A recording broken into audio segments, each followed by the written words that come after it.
The town of Zagorje, nestled in the foothills of the Alps in Slovenia, has a long history of farming and ranching. The people of the region have also found work in the coal mines and factories that have marred the valley's landscape for over 200 years. 13 years ago, the cement factory began incinerating unregulated waste to power the Lafarge cement plant. We knew the emissions from the plant took a devastating toll on the forests and the fruit trees. Then we realized that these emissions from the factory were hurting the health of the community. Medical studies revealed that our region had a higher rate of cancer than other parts of the country. Uroš Macerl is a third-generation organic farmer whose family land lies just over the hill from the cement plant owned by the multinational corporation Lafarge.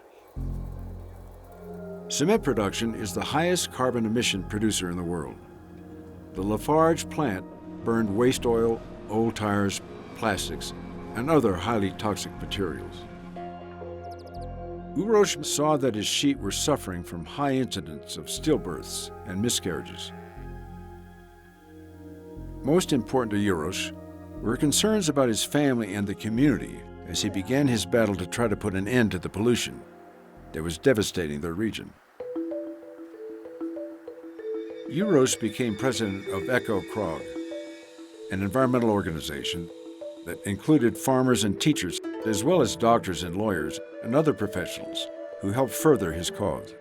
The legal part of the fight was probably the most important aspect of the process. We already had Eco-Krog members with a high degree of legal knowledge, but we also needed to bring in help from outside the organization. As the legal process was winding its way through the courts and through Parliament, Eco-Krog petitioned the Prime Minister to arrange a meeting to present their case. When their requests were repeatedly ignored or denied, Eco-Krog protested on the day that the Prime Minister was set to drive through their region. The protest resulted in a confrontation on the road. Povozite nas, pa pohvatite nas. Mi se bomo tukaj usedli, vi pa naredite to, kar počnete že zadnja leta. The Prime Minister agreed to a 2-hour meeting with us if we unblocked the road. That meeting never happened, and that's when we decided to plan a massive protest. Finally, the Prime Minister invited Uroš and Eco-Krog to meet on the same day as the protest. When I stepped up and started speaking in front of such a huge mass of people, that is something I will never forget. Knowing that they were all supporting us, at that moment, all my energy came back, and I managed to hold on to that spirit for a very long time. Uroš would need every bit of that energy as Eco-Krog pursued all available legal and political avenues with the Slovenian government and the European Union. Finally, a combination of rulings in Eco-Krog's favor forced the Slovenian government to order that Lafarge cease operation of the plant.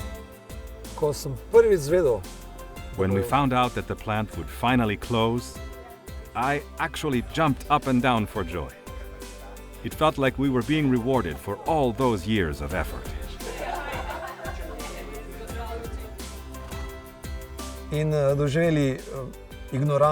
I couldn't run away from these problems because this place is in my genes.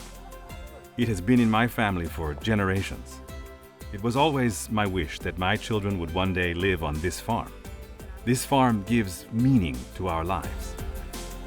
For outstanding environmental achievement for Europe, the 2017 Goldman Environmental Prize is awarded to Uroš Macerl, Zagorje, Slovenia.